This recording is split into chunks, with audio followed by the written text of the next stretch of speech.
many people cannot access to education. Hail Mary, full of grace, the Lord is with thee. Blessed art thou among women, and blessed is the fruit of thy womb, Jesus. Holy Mary, Mother of God, pray for us sinners, now and in the hour of our death. Amen. Mary, seat of wisdom, Pray for us. in the name of the Father, and of the Son, and of the Holy Spirit. Amen. So this morning we begin chapter 2 in the book of Father Reisman. It is about the phenomenon proper to man, the phenomenon of questioning, asking questions. If you look at your own experience, look at your life when you were young, or your brother, your sister at home, or your nieces or your nephews, when they are 3, 4, 5, 6 years old, they ask questions. They are really questioning machine. They try to know, they bother their mother, they bother their father all the time with questions. Why? Because they are searching for the truth. So it is a fact. Questioning is, I would say, is a characteristic of the human being. Did you ever see a cat asking questions? A dog asking questions? No. Only man is able to ask questions. And I told you, I think in the other class, that when a child is asking questions, it is a sign it is in good health. If a child does not ask questions, it is a sign he is sick. He is managed by a disease we call autism. So that is, it is a need for the intelligence of man to try to know what is outside of the person, that means the world, the universe. So when we know something, we have first a primary experience. At the first level, we know that something exists. We know something exists. Suppose you see for the first time a two-head snake. Well, in Cameroon, a day I was just to climb some steps and I saw like a stick in front of the first step. And the stick moved. And the same phenomenon happened the day we have a flat tire or a problem with the car, we stop. It was during the night, but the moon was there. And I saw a stick coming to me.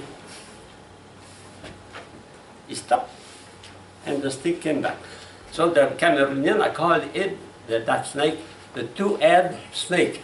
Because we don't know where is the beginning and where is the end of the snake. You cannot distinguish the head and the tail.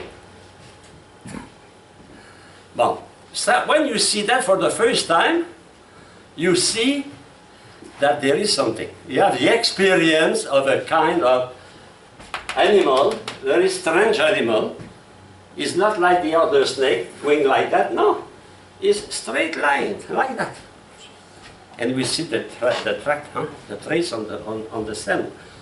So that is the first level of knowledge, to see, to know that something exists. There is something strange, new for me, and that is the first level. Something, a knowledge of something. And when we have the knowledge of something, what we are doing, we are trying to know what is that. Okay? That is the first level. It is the level where the children ask questions. They say, what is that? Now, when you begin to be more mature, not only you know that, that there is some strange animal, but you know that you know. You know that you know, as you know that you don't know. And that is the second level of knowledge. You can reflect on your first level of knowledge. Not only you know, for example, a cat, a dog knows there is a danger. He knows there is a mouse. But he does not know that he knows. He cannot reflect on the first knowledge he has about something. So that is proper to man, the power of reflection. Huh? So that it is the object of our part, the first part of our class this morning. Huh? So we see the primary experience on the first level is the experiencing of the thing itself. Huh? Okay? We cannot define that, but we have a first knowledge of that. That first knowledge of a thing, it is we call intuition. No? And we have that through our senses. We know through our senses. So it is the object of a chapter we'll see soon. No? So what is required to you? Only the capacity to know. So we have senses, and you have an intellect also. Not only you know through your senses, but you are aware there is something. Okay? That is the first level. Huh? So, properly speaking, a primary experience of thing is the primary experience of thing. There is something. There is being. And for Thomas, for St. Thomas, the starting point of every knowledge is being. There is being. There is something. And that is not innocent. It is excessively important. Because if you accept that, our knowledge depends not on you, depends on the object. Of the object which is out of you. So we know because there is an object. Of course, we know because we have senses, we have intellect. But if there is nothing, we know nothing, no? We know because there is an object. That is excessively important. It is the place where the philosopher opposes. Descartes, Plato also, but Descartes, and we said, no, the knowledge does not come, that does not depend on the object, depend on my mind, you know. And that is, we will come many times on that, because it is here, the switch, where the different philosophical train go. They go to Boston, they go to New York, they go to Chicago. That means they oppose in the interpretation of knowledge. And the first knowledge is to know there is something. We depend on a being outside of us to know. That is the position of Aristotle and the position of St. Thomas. And we call that realism, moderate realism.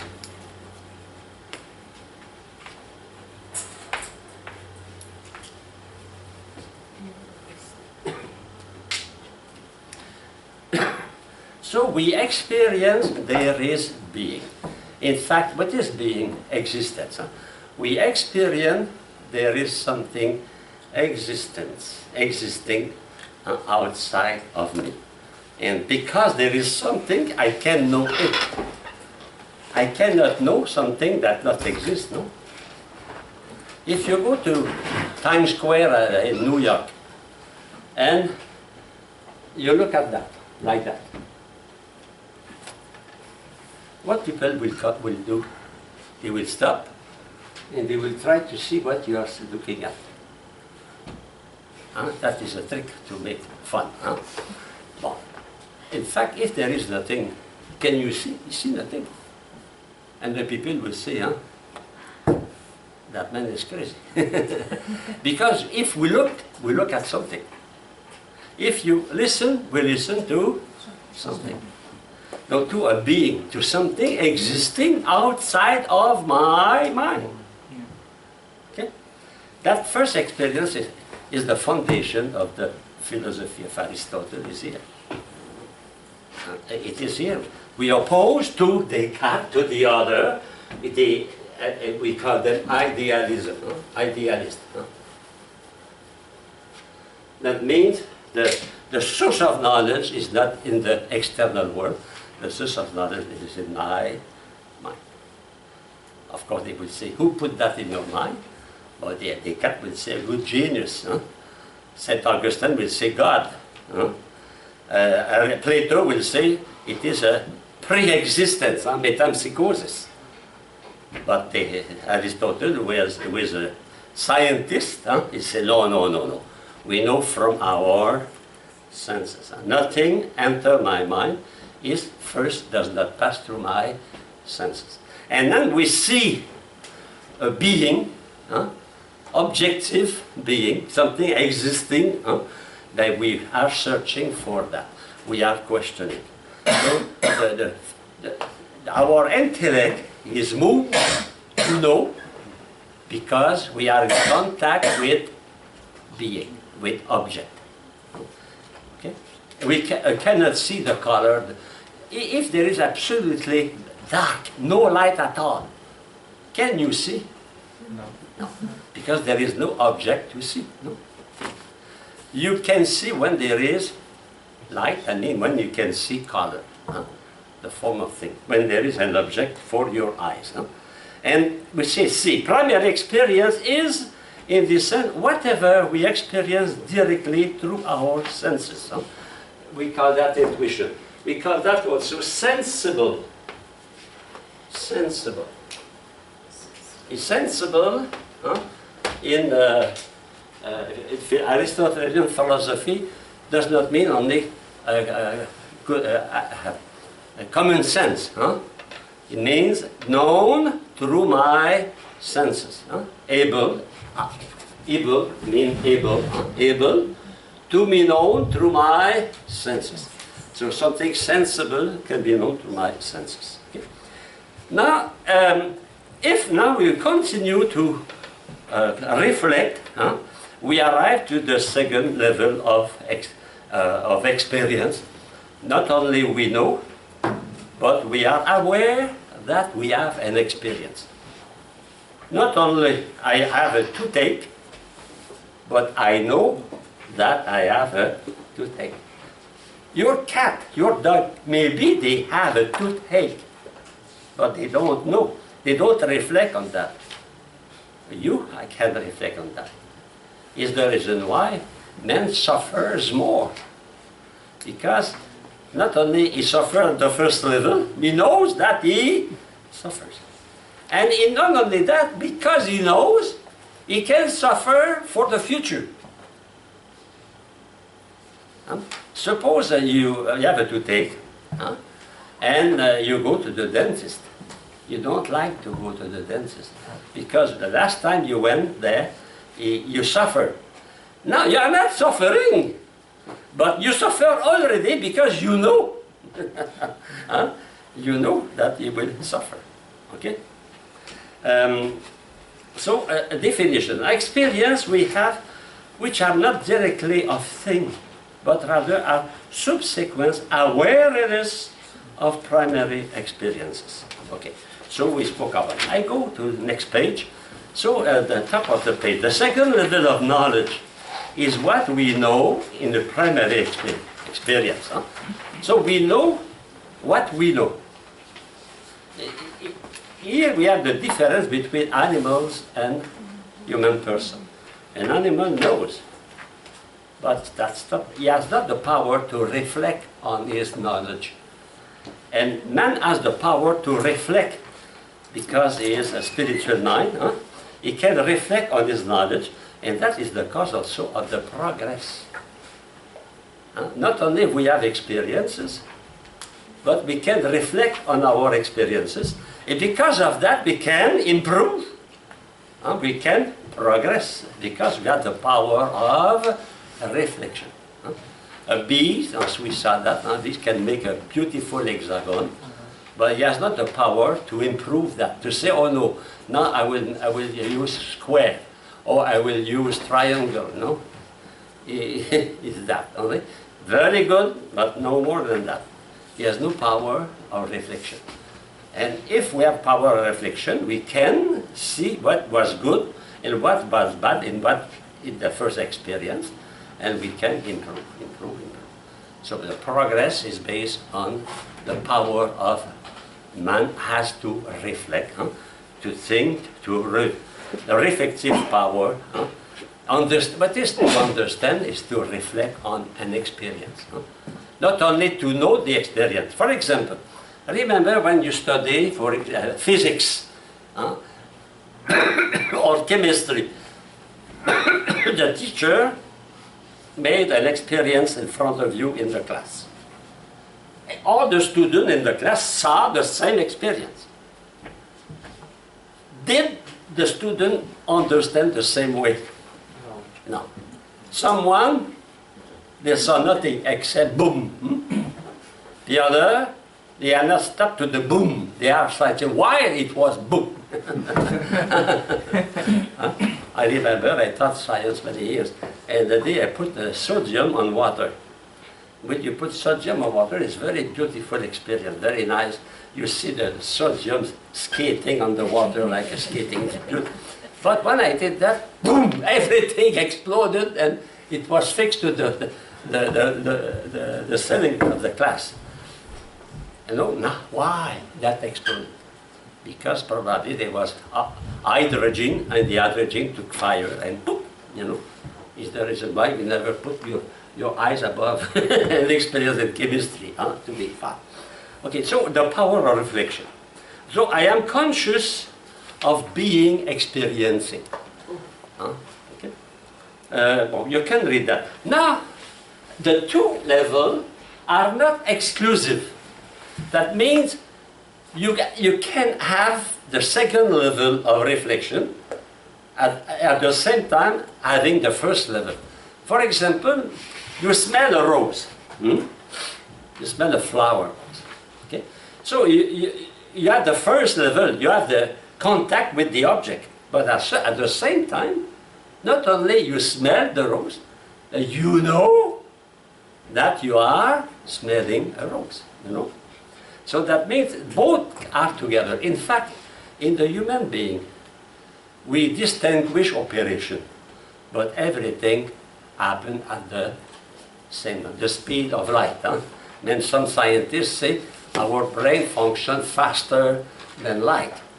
So that the two levels, but we distinguish at the level of causality that the first level is the condition to arrive to the second level. But they can be together. For example, I am speaking here. You know that you hear me, no? You know that. That is the first phenomenon you listen to Father Legault. But at the same time, not only that, you know that you are attentive to what you listen, no? So that is the second level. I go now at number 3. Asking a question is going beyond experience. It is to transcend the experience. Not only I have the experience of smelling a rose, but I want to go to the explanation. Why I know that. Why the perfume of the rose influenced me, etc. So I go beyond the experience. In philosophy, in Greek, to go beyond, it is meta. To go beyond nature, it is metaphysics, physis in Greek. So metaphysics. That means my knowledge, my mind, my intellect, goes farther than my own experience now. I don't stop to the experience. For example, your cat, after catching a mouse, is eating it. You enjoy that. Okay? But he does not ask questions beyond of the fact he is eating. He does not ask, is the flesh of a mouse good for my health? Would that give me strength for the future, etc.? No. He lives right now. Man goes farther. He goes farther than what he observed. That is important because some scientists, they deny that. They say we cannot go farther, and they deny metaphysics. But in fact, a scientist does not stop only to the observation of a fact. He wants to go to the interpretation interpretation. You remember Mr. Newton? Huh? He saw an apple falling down instead of falling up. No, why? Why the apple is not falling up, but falling down? You know? So that is the fact. He goes farther than the fact. His dog saw the same thing. He was with him. He saw the apple. Maybe he ran after the apple, thinking it was a living being because the apple was running on the floor. Huh? But Newton goes farther. So man, through his intellect, go farther. He goes to the causes of things. To the causes. At the beginning and at the end. At the beginning, efficient cause. And he goes to the end, final cause. Why? What is the reason for that? And not only that, he tried to understand what is that. That means of material cause and formal cause. Okay? So we go beyond, and that is philosophy. Philosophy is to go beyond the observation and to have an interpretation, an understanding of the causes that produce that experience. Only man can do that. And that is the power of reflection. That is the second power. So your dog and you see the same thing, you smell the same thing, you listen to the same thing, but the dog cannot go to the causes. You can go to the causes. And that it is questioning. You question all the time. Why? Who did that? You arrive in your room when you were 6 years old, and you see your doll on the floor, or you see your truck on the floor, you say, hey, what happened? Who did that? You know? You were not there, but you try to, and why you did that? It is my little brother who did that. I remember a day I was at school, I came back, and I have a game with, money like Monopoly, okay?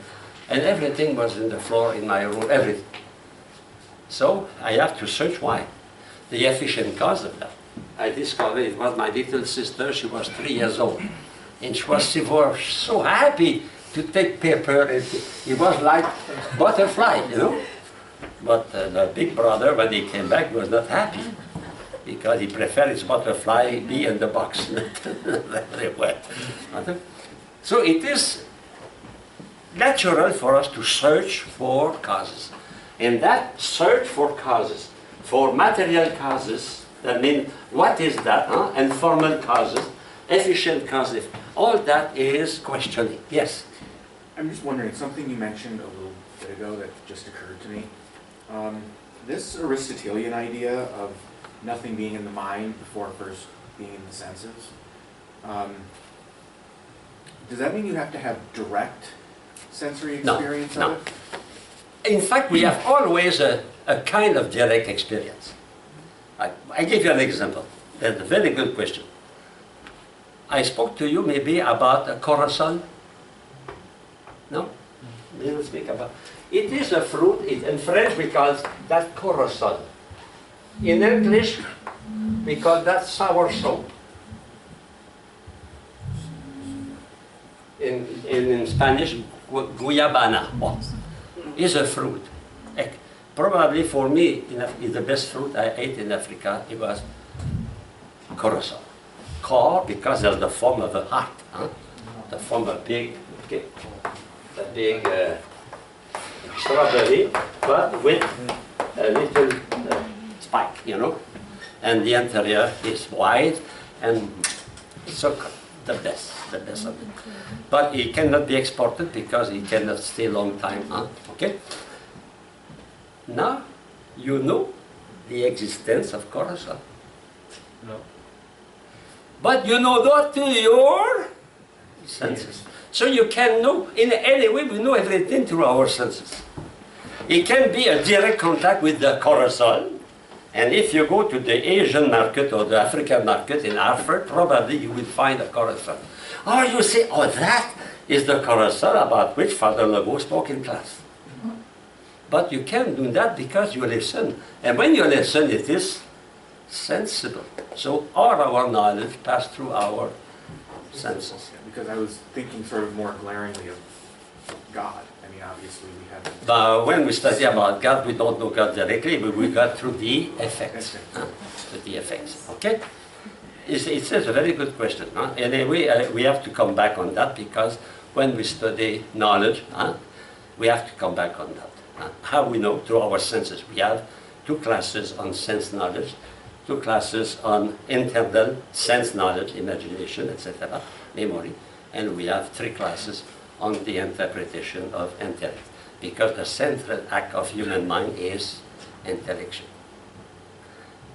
Of course, some philosophers say no, it's will, but we cannot will if we don't know. I cannot will a carousel if I don't know the existence of a carousel, of a soursop. Okay? That is the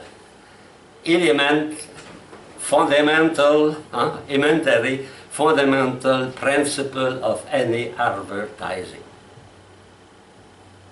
And advertising is to make you in sensible contact with something. After that, you desire it.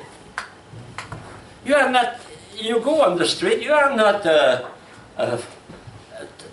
thirst, you have no thirst for any Coca-Cola, and suddenly you pass in front of a Coca-Cola, fresh Coca-Cola, drink Coca-Cola. Coca-Cola is making you the happiest man in the world, with the beautiful women, of course. So, that is the advertising, no? It's like that, no? After that, no, it's funny, now you have thirst for Coca-Cola. You are thirsty. So, knowledge is fundamental. Questioning, because knowledge is the answer to questioning. I know because I search. I question. What is that? Why? What is the cause at the beginning, and what is the purpose of that? You know, if suppose I give you some instrument, you never saw that instrument. So you know it is in wood, it is made with steel, but you don't know for what, you know. So you have to ask the question. You will understand the thing according to the finality of the instrument. You know, some instruments are for a special activity, other instruments for another activity. So we continually ask questions. In fact, our questions are based on the 4 causes. The 4 causes of Aristotle, another genius of Aristotle. The 4 causes. Okay, we'll come back on that. Next page.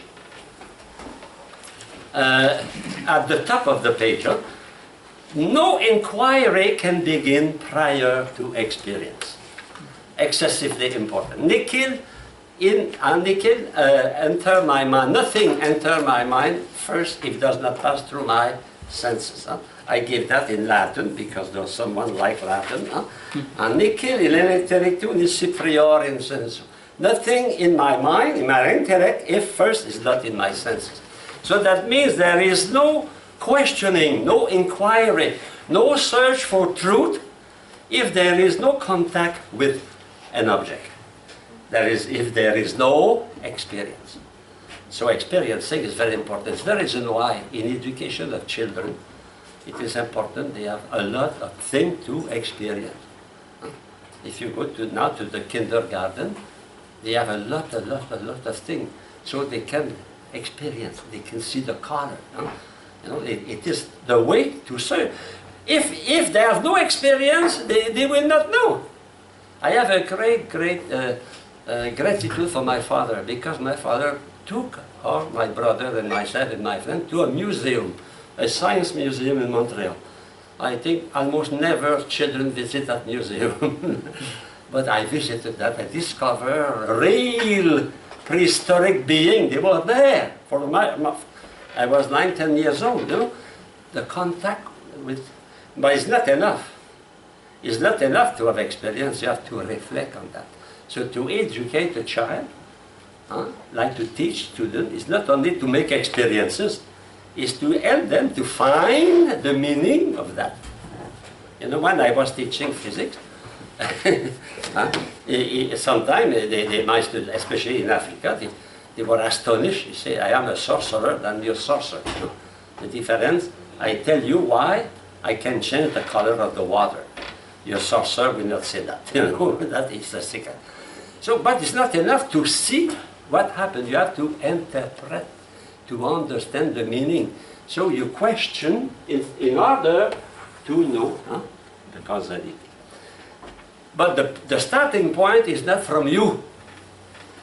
The starting point of knowledge is from the existence of things. Of course, you have the intellect, you have senses, but they cannot act without an object. In every activity we have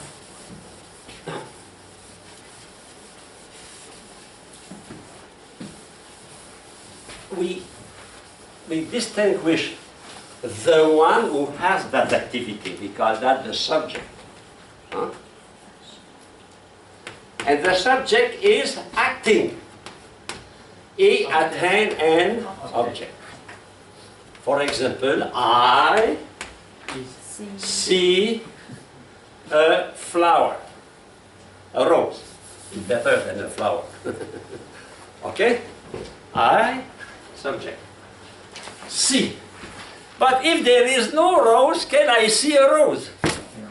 No, my act of seeing depends on the object. We say the object determines the act of seeing. And the act of seeing determines me. Because the act of seeing is not the same act as the act of hearing, no? Or the act of eating, or the act of running, etc., of fishing, you know. So that is subject, act, object. I can say is the summary of all philosophy. All philosophy is that.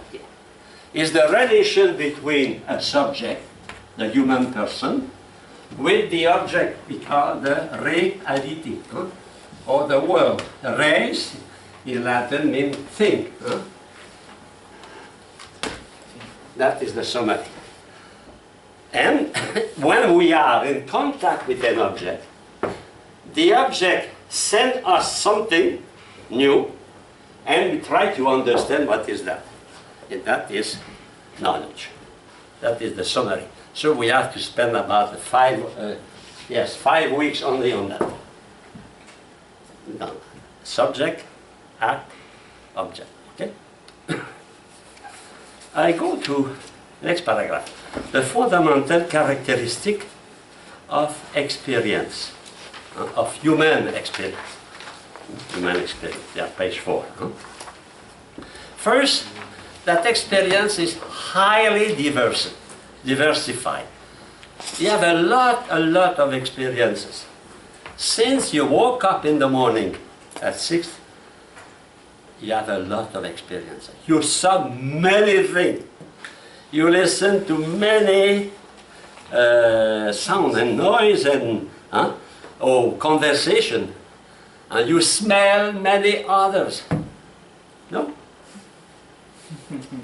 All that are experiences because you attain some object. But you are not aware of that. They don't provoke curiosity.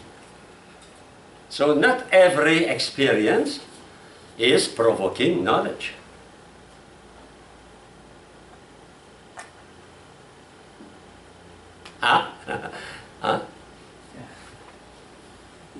You listen to his air conditioner.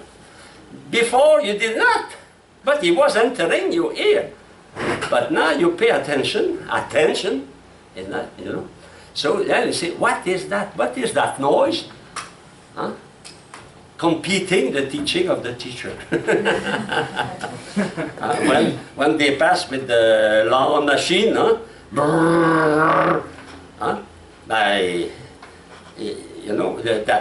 that strike your sense. It is not you who decide that the machine is there or the air conditioner is there, but you receive we have the experience of that object and that reality, and that reality provoke in you a questioning. What is that? What is making that noise? I remember a night I was in Africa, and at my door, I listened, bang, bang, bang. I say, what is that? Imagine, total night. Maybe it's a ghost. Finally, I approached. It was my dog. My dog, Noni. He was black. I was not able to distinguish it. And with his tail, he said, you know, Michael, I am here. I am protecting you. He was so happy to be close to me. So he waved his tail on the door. You know? So I listened to something. And what I did, I asked questions. So our life is filled with experiences. But we have no time to take care of each one. Otherwise we become... And when we think, what do we do when we think? We concentrate our attention on one thing. And we forget the rest. We try to eliminate the rest. Okay? So we have imagination, emotion. All that, we studied that during the semester.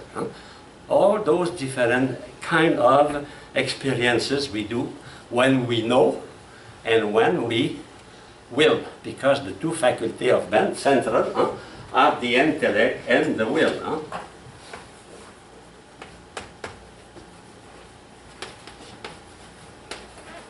So, to know and to will, or to love, or to choose, etc. Now, those experiences, what is the characteristic of all those experiences? It is their objectivity. It is not you who produce the noise of that device we call air conditioner. If it is you, but it's dangerous, I think it's time to go to a psychiatric hospital. We call that hallucination. Hallucination. But it's an hallucination, it is when we see things that do not exist. Hallucination. You know, when Saint Bernadette Soubirous saw the Blessed Virgin Mary in Lourdes, the first thing the doctor wanted to verify if she was not hallucinated. Of course, you never smoke pot, you never smoke marijuana. But those who smoke sometimes, for example, during the 70s, it was, what was the drug?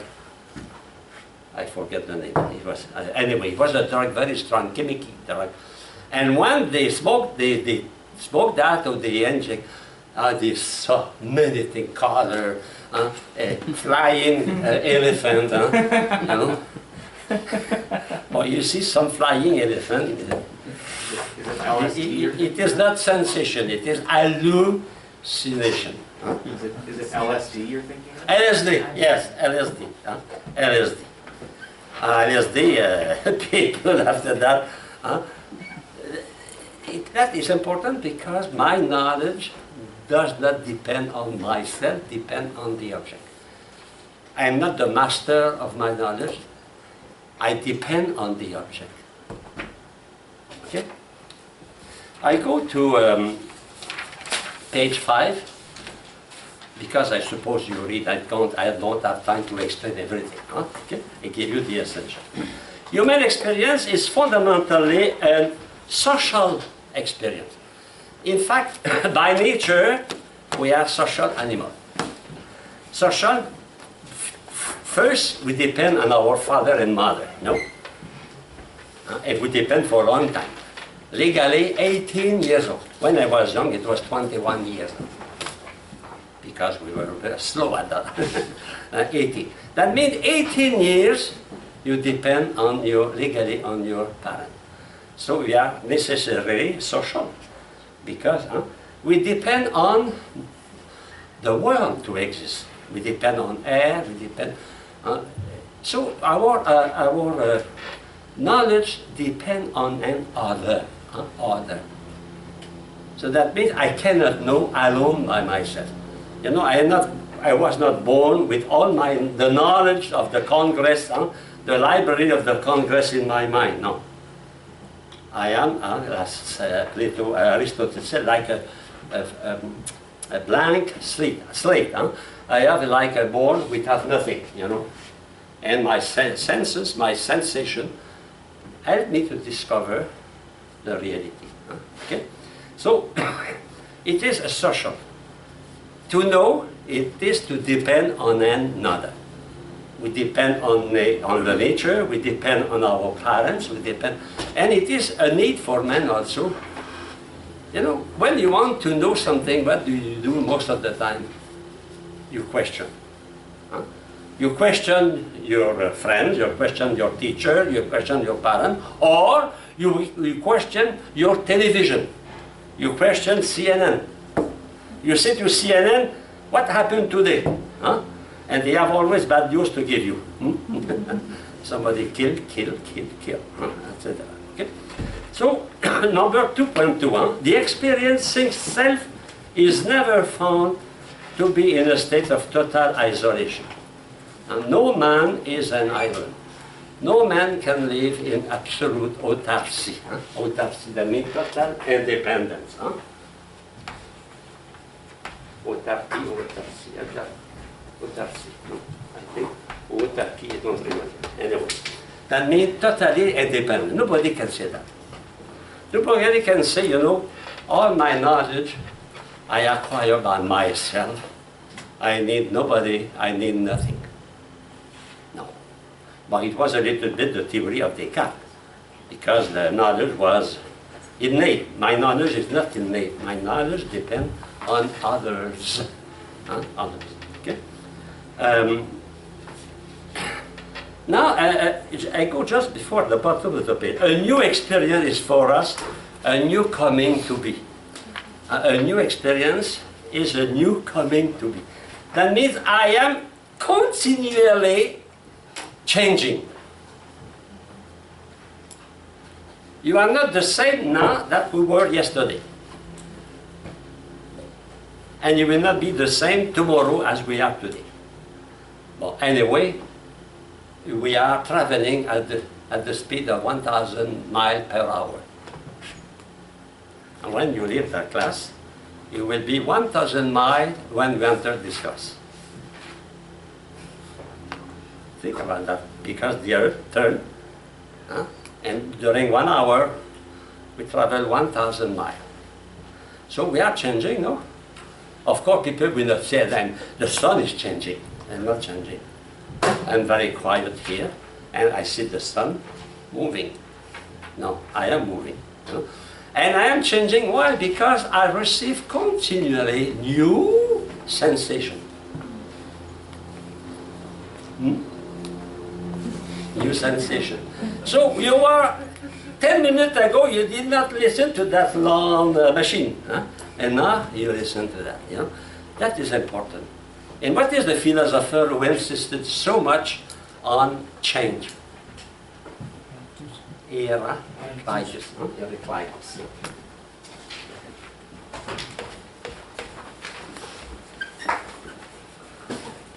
You see, we never swim 2 times, we never bathe 2 times in the same water. Because the water is moving. The Connecticut River, the water is there today, was not there yesterday. Okay? So everything is changing. And that is important. We are changing.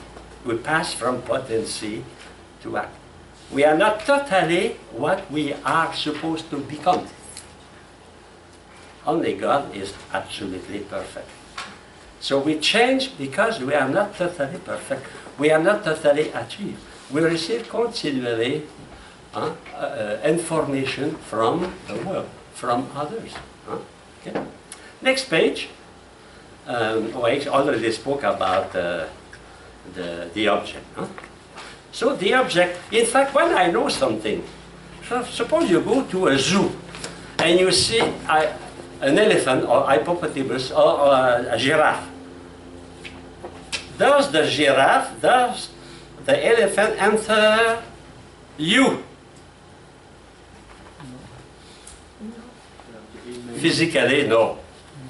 But he enters formally. Otherwise, you cannot know what is an elephant. So you receive the form of the elephant. We come back on that. You receive some information. The fact you see an elephant, you have now, you close your eye, you go to your house, you speak to your mother, "Mother, I saw an elephant." You know? So we have something, and that is the form, the formal cause. Of course, the elephant cannot enter physically, but he enters formally. And that is the genius of Aristotle also, matter and form. We cannot explain everything, but that is fundamental, yes. In Dr. Nicholas, he mentioned about this point. So when we see something, when we knowledge something, actually the thing is becoming a being in us or opposite. The form now, was in the elephant, now it is in you. You are in form. In form. Information. What is information? You watch the news. You receive information. That means the form enter you. You are in form. So the elephant informs you. Give to you is form, not physical form, but the image, something. Well, I don't want to explain that because we have at least 2 hours only for that. Because that is how is it possible that an elephant enter my senses, my eye, without breaking my eye? Enter my mind. How is it possible? Okay? We cannot say that, but that class is kind of appetizing. I hope you have a good appetite for philosophy. Okay, and a third reflection. Human experience is capable of growth and development. More and more we have experience, we grow. But the problem is how we can conciliate all those experiences and that become your knowledge. In fact, we are in front of the problem of the Greek. The one and the multiple, or the many. You see, you eat, you listen, you walk, you eat, you sleep. All that is different. And all that is in I. So we have to explain that. The big problem of the multiplicity of activity in the unity of the subject. Okay, how we can arrive to that. Okay, so but if we have many experiences and we reflect on those experiences, you can progress, you can grow. In fact, what is the personality? A personality is a person having received a lot of experiences on which he or she reflected, she assimilated. In that, we are the same as person, but we are different through our personality. So we have also 2 classes on that subject. The problem of habit and personality. The growth. We grow because we have more and more experiences. But be careful, experiences that you are aware of. If you don't reflect, you have a lot of experiences this morning, but only a few are now a part of your mind. The other are in your subconscious. Okay? So the value, in fact, the value of experiences depend on the capacity we have to reflect on. If there is no reflection on experience, they have no value. It is like for your cat. But if you reflect on your experience, that they become you, that make you grow. You become wiser. What is why wisdom? Wisdom is acquired through experiences. But we reflect on our experiences, and through the method of error, trials and error,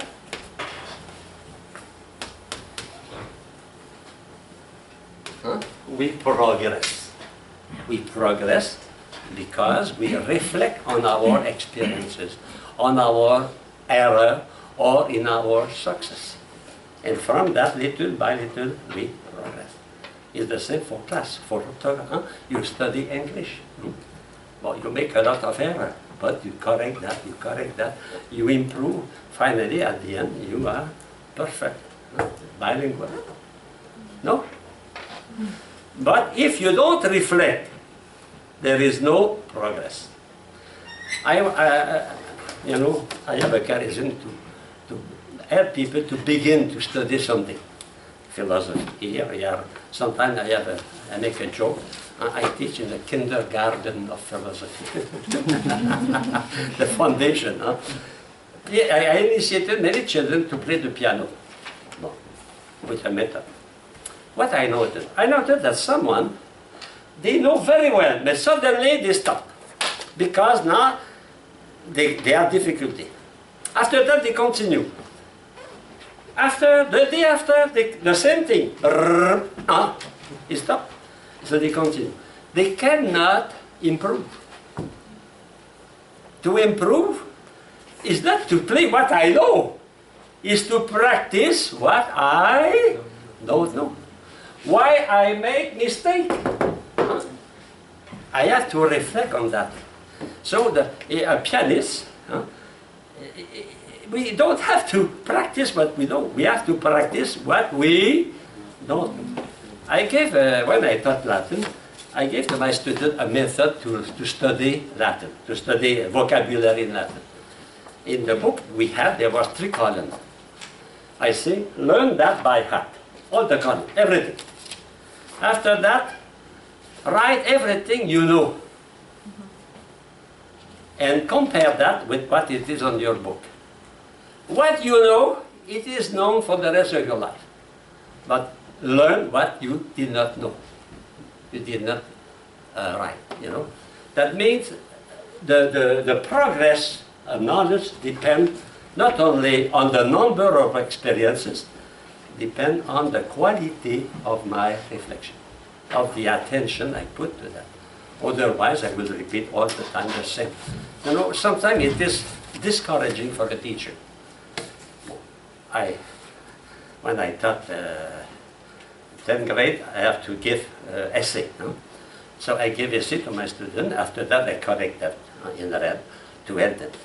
There was this sometimes they did in front of me. It's very insulting. Okay, finish. I spend maybe 30 minutes to correct that, and in 2-3 seconds they say, can they progress? No. They progress if they say, why the teacher underlined that? And suppose you write English, and you write, he does is best. No, you write, he do is best. And the teacher underline here. If you pay attention, next time you will say, he does is best. But if you don't pay attention, what will happen? You say again, he do is best. No? Now that is the condition to progress, is not only to experience. Experience has no value if there is no reflection. That is a principle in education. You can be a good teacher of science if the student don't reflect on what you did in front of them, they will not learn. Now, questioning, we all speak already we speak about questioning, it's at the beginning of the class. Questioning is the attitude we have to search an answer to the phenomenon, to the experience we did. Why we succeeded, why we did not succeed, what is that, etc. Questioning. So we go to the text here. It is in fact in our nature to question. A man is a questioning animal. Like a man is able to laugh, a man is also questioning. We cannot, there is no man, adult, who is able to say, I never ask a question. It's impossible. Because we know through questioning. Of course, we don't express all the time the question. But in fact, my mind is questioning. Okay? It is a general fact. And that is, it is central in our intellective life. Even in our human life. Even in our human life, we need questioning. Suppose you ate some fish. And during the night, you have a big problem in your stomach. What will you do? Ask questions. Is that fish is the cause of my problem?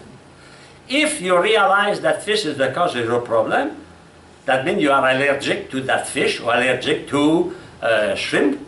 Then the next day, will you eat again shrimp? No, because you say, if I eat shrimp, I will be sick. I have a sister-in-law, when she ate shrimp, she was obliged to go to the hospital because her throat was choking. So that now she knows no shrimp. You know? We can't say no shrimp. Why? Because we make a question. Are shrimp the cause of my allergy? You know?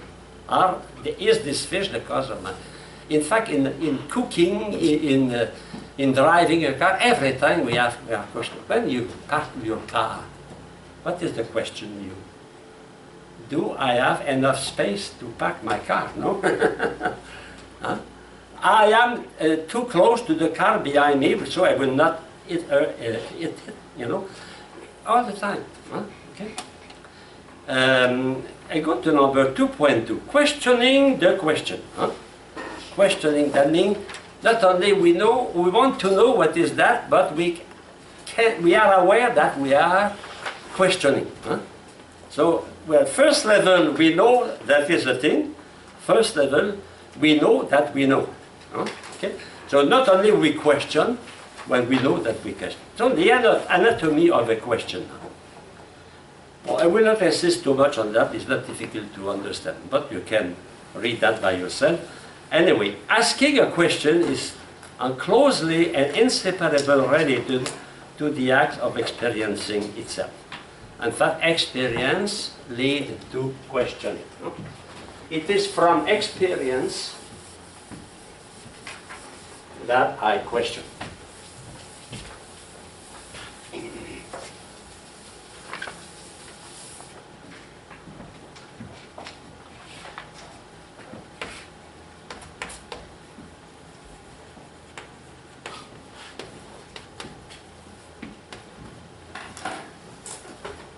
But what is provoking experience?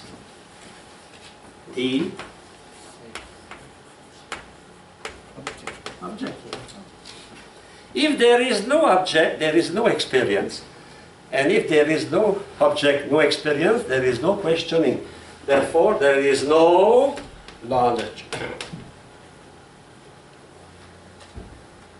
That is, we know because we are in contact with object. Our questioning depends on our experience.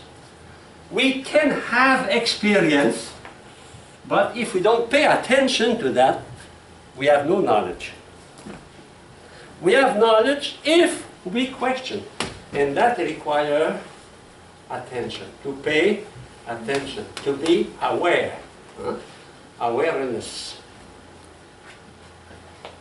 I thought that we have a lot of experiences because our senses are always working.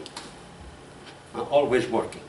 But you don't pay attention to every sensation, every experience you have.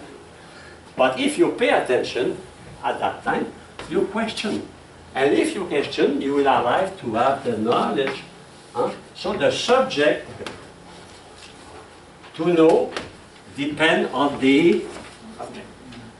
You know, I told you, subject, act, object. Okay? So, in fact, the experience provoke questioning, or if you want, also wonder, amazement, wonder. Mr. Newton saw an apple. Who did not see an apple fall down from a tree? Or an object falling on the floor? But he was amazed by that. Of course, if he said to his wife, you know, I am asking why the apple is falling down and not falling up, his wife will laugh at him. You're stupid, Newton. No, he was not stupid. He was wondering. He was questioning. He was paying attention. He was aware there was something there. Because of that, he discovered the law of universal gravity. That is the way we think. We think if we are attentive, if we question, if we wonder. Why? It is the children here, Why? What is that and why? They wonder. They wonder. Why a bird is flying? Why? So the father must answer the question. He must explain why. And doing that, what happened to the child? He is learning. He is developing his mind. He is acquiring knowledge. He is having a learned personality. We see the difference today, we see the difference between children reared, educated at home by their mother, instead to be in little, kid, 2 years old, kindergarten at 2 years old. Because the mother speaks with the child. I have a niece, she has 3 children, and she is a teacher, but she wants to stay with her children. They are developed, it's incredible. You are 6 years old, you have the impression they are 9 years old, 10 years old. Their language, because the mother answered their question. The mother is present to them. They dialogue with her. Those who are in a room with 15 other children, they don't develop the same way. Not because they are not intelligent, because they are not the opportunity to have answer to their question. Okay? Next page, page 9. Now, to ask a question implies that we recognize that we are ignorant. I don't ask a question what I know, except if you are a teacher. But usually, we don't ask questions when we know. Your mother, after cooking for 25 years, will not ask questions to her husband, to your father, how to cook. She knows, huh? Yes? Have you a question?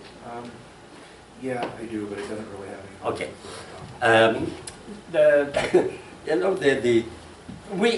We call that, it is Cardinal de Cuse. Cardinal de Cuse is the Middle Age. He called that la docta ignorantia. You know, some people adopt the scientific, the doctoral ignorance, the learned ignorance. That means the more you know, the more you realize that you don't know. A day I went to the Congress Library in Washington. When I saw that, I visited that, and when I walk out, I say, I know only a little bit of all the knowledge on it. So if I want to know, I have to search, I have to continue to read. to reflect, etc. You know? So there is no questioning if we know. So to search for the truth implies a kind of humility, intellectual humility. That means we recognize that we don't know everything. A scientist, a real scientist, should be a humble man. Even if he discovers something, he knows that there is a lot of things he does not know. And he will die before knowing all the things. Impossible, we cannot know everything. Huh? So that is a condition to question. And some people are not questioning because they are afraid to pass like ignorant. So they don't question. We question when we recognize that we don't know or we don't understand, and we ask an explanation to help us, to grow. Okay. I go to number 5. A question always points to the possibility of further knowledge. In fact, if you question, it is the way to attain a new knowledge. So we attain new knowledge only through questioning. I told you, I don't know if I told that to you, about AIDS. When I was in Cameroon, the first year I taught that, 1971. On Tuesday afternoon, we have 3-hour examination every week. So I was supervising the examination for three hours. And just before that, a sister was a nurse in the clinic of the mission, gave me an article of the Newsweek, 1971. It was about a mysterious disease in Uganda. We saw people very, they were suffering, you know. And the question was, what is that device, that disease? And is that disease coming from gorillas, from chimpanzee, or from... that was the article. And 3 years after, we know that it was AIDS. It was AIDS. But when I read that article, those who wrote that article, they were searching. They were questioning, what is that? They say, Ebola, huh? Ebola? What is that? So we discover new diseases, and we have to search, what is that? You know? So that the questioning is the way to progress. And scientists must be always asking questions. Otherwise, if they only repeat what the others said, there is no progress. There is progress in science, in technology, because we ask questions. And the question is, for example, how we can do that faster or in a more secure way. Think about plane, for example. The first plane, 2, 3 passengers, 10 passengers, and now 500 passengers, maybe 1,000 passengers, you know. So that is, the progress comes from that, huh? From that, recognizing that we ignore, and we try to find a solution to improve, etc. So page 10, asking questions implies we do not know what is a thing, but also that we already know something about what is the thing. In fact, we cannot ask questions if there is no experience. If there is no object, we cannot ask questions. We ask questions when there is an object, there is an experience. There is something, what? It is the beginning of knowledge is to be in contact with the object. After that, we try to understand, to know what is the utility of that, etc. You know? But the starting point is the contact with the object. And I insist on that because when you study Descartes, when you study modern philosophers, they are rationalists and they don't accept that. They don't accept that my knowledge depends on the world, external reality, and not in my own power of thinking. There is the opposition between moderate realism and idealism. Idealism.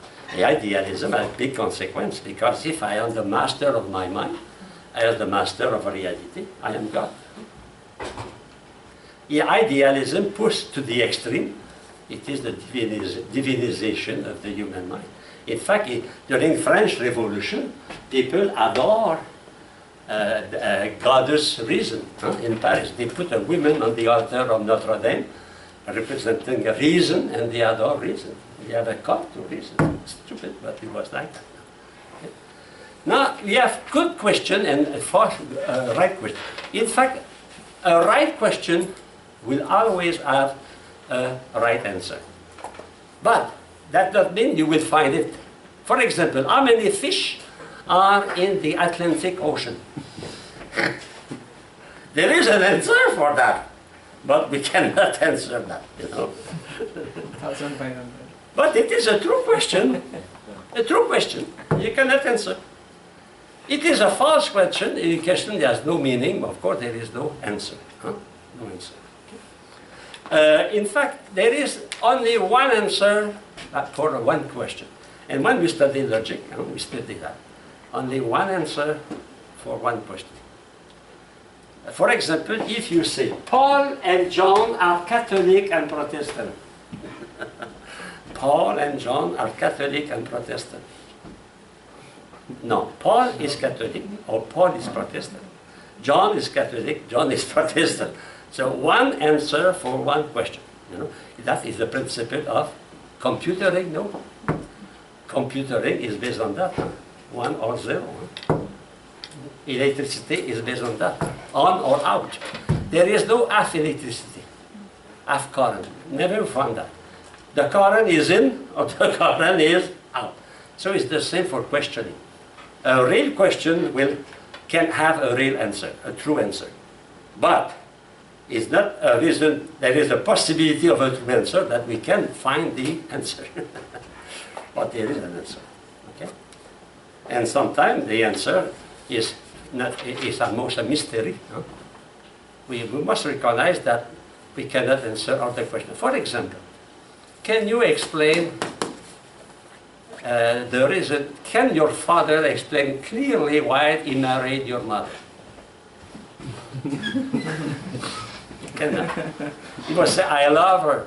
He said, why did you love her? It's a mystery. Every act of freedom is imply a part of mystery. Otherwise, if there was no mystery in love, in freedom, there will be no freedom.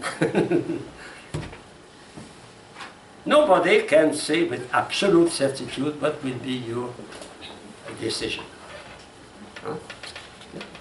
The father of Saint Francis of Assisi was sure that Francis would become a rich man. He was sure of that. He was furious when Francis married Lady Poverty. So we cannot know scientifically what will be your free act, your decision. So some reality escape the knowledge of man. Some reality cannot be answered. But rationalism don't accept that. Descartes said, and the criterion of truth is the idea are clear and distinct.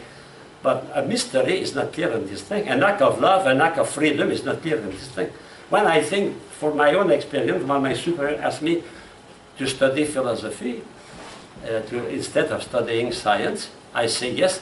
But today I say, why did I say yes? I was stupid. Because I have no attraction at all to philosophy. Yes, it's true. I have no attraction at all for philosophy. Absolutely no. And he said, you go and study philosophy. I say yes. Why I say yes? I cannot explain that except to the grace of God. It's a mystery. Now try. When you meet your father, ask him the question, why did you marry my mother? He will be very bothered with that. We can have the probability of answer, but we cannot have the full answer. Impossible. So nothing, we can say, we can ask a lot of questions, valuable questions, but we must accept at the beginning that we will not have a satisfying answer okay, to everything. That means it's in knowledge that is a part of mystery. a part of mystery, even at the level, human level, huh? Human level. So we can need that. And in fact, the rest, I already spoke about that, and the necessity of being, of experience. In fact, I reread the text, huh? And that text is an introduction. We touch a lot of things in that class. We touch the theory of knowledge. We touch a little bit about freedom. So it is a good introduction. And next class, we begin to study sensation. Thank you.